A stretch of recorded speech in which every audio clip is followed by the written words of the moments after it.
Após ser condenada por unanimidade pelo STF a 10 anos de prisão pela invasão hacker ao CNJ, Carla Zambelli apareceu publicamente nesta quinta-feira e deu declarações diverges da realidades para a imprensa. Esse não é um momento triste para mim, é um momento de esperança, é um momento de fé.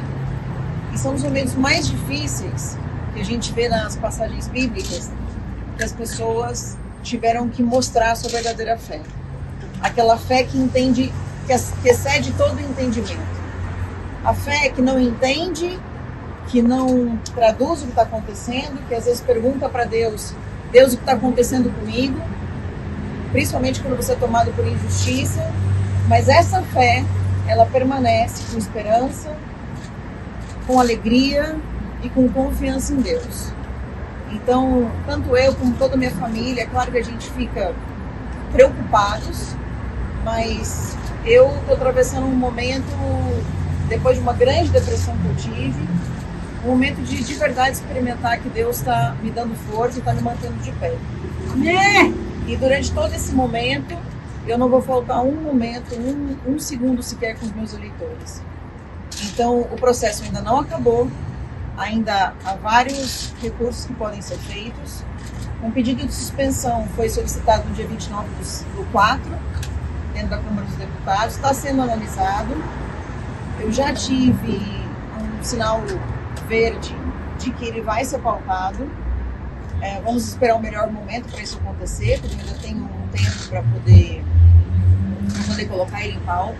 Conforme disse a deputada, ela teria recebido o sinal verde da Câmara, na tentativa de trancar seu processo no Supremo, utilizando-se da mesma brecha que busca suspender a ação contra Alexandre Ramagem. No entanto, conforme apurado pelo jornalista Pedro Figueiredo, a diretoria da Câmara vem dando sinais de que não dará o mesmo tratamento a Zambelli, que deu em relação ao caso de Ramagem. Isso porque o PL chegou a encaminhar uma solicitação à mesa diretora da Câmara para que a CCJ avaliasse se seria possível votar a sustação da ação contra Zambelli. Hugo Mota, porém, ainda não despachou. A possibilidade de Zambelli tirar proveito da mesma brecha que pode blindar Ramagem no julgamento do golpe criaria um imbróglio complicado entre Câmara e Supremo. Sobre isso, o deputado Rogério Correia se disse decepcionado com a postura de Hugo Mota de tentar barrar a decisão do STF no caso de Ramagem.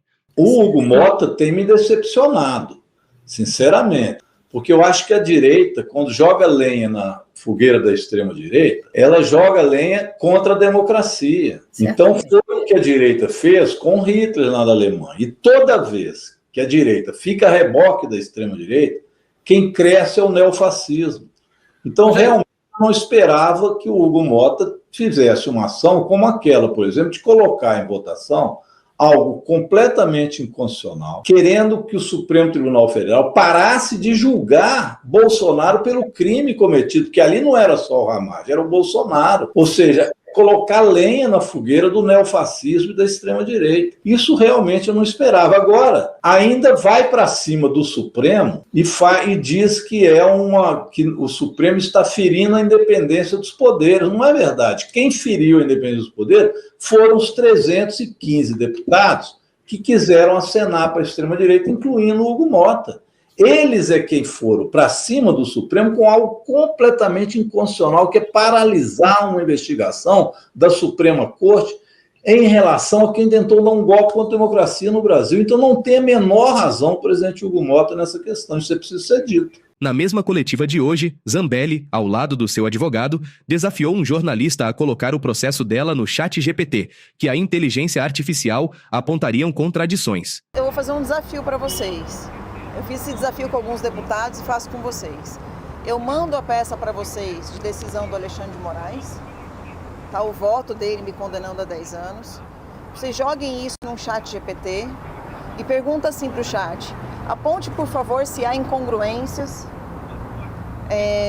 e por que a Carla foi condenada. Quais são as provas apresentadas para a condenação dela. O próprio chat GPT elenca pelo menos uns 8 tipos de contradições, inclusive para a defesa. No mais, a parlamentar optou por descredibilizar o corréu do caso, o hacker Walter Delgatti Neto, assim como as provas do processo.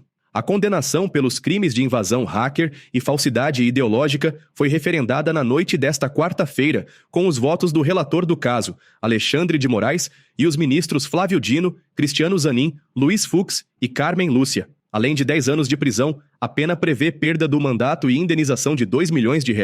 Ainda cabe recurso. A própria Polícia Federal, quando esteve na casa dele, nomeia ele como mitômano, ou seja, uma pessoa que mente e que inventa histórias.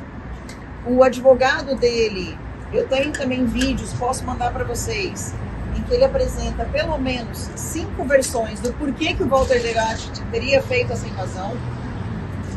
E a gente percebe que tem versão de que é porque eu daria um emprego para ele, tem versão de que o presidente daria emprego para ele, depois tem versão dele de que ele receberia dinheiro, inclusive diz que recebeu dinheiro. Vocês vão ver que a Polícia Federal provou que ele não recebeu R$1 meu, R$1. Todas as pessoas que ele disse, as quais foram intermediários nesse recebimento de recurso, foram recebidas pela Polícia Federal nas suas casas, tiveram seus celulares apreendidos, documentação apreendida, computador apreendido, e não foi provado, aliás, foi provado que o dinheiro não veio de mim, não partiu de mim, não tem nenhuma relação comigo.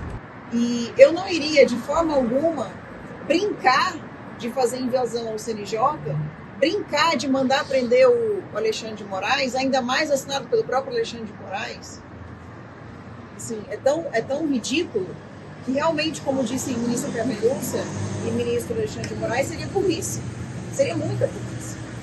E eu não colocaria o meu mandato em risco por causa de uma brincadeira. Uma brincadeira sem graça. Então, para vocês terem uma ideia, a gente sabe que eles já estão buscando novos crimes, novas coisas, para tentar dizer assim, olha, como essa tese está muito fraca, então a tese do porte ilegal é fraca, porque eu tinha porte federal. A tese da invasão ao CNJ é fraca, porque não tem prova. Eles estão inventando agora uma nova tese, que em breve eu vou contar para vocês, por enquanto é sigiloso, mas eu já estou, inclusive, intimada a Polícia Federal a responder por um terceiro crime. E eu vou provar para vocês que não tem absolutamente nada demais. Eu simplesmente, nesse fato em que eu estou sendo acusada, busquei investigar dinheiro internacional de tráfico de drogas que estaria indo para o PT. E vou ser acusada agora disso, de investigar.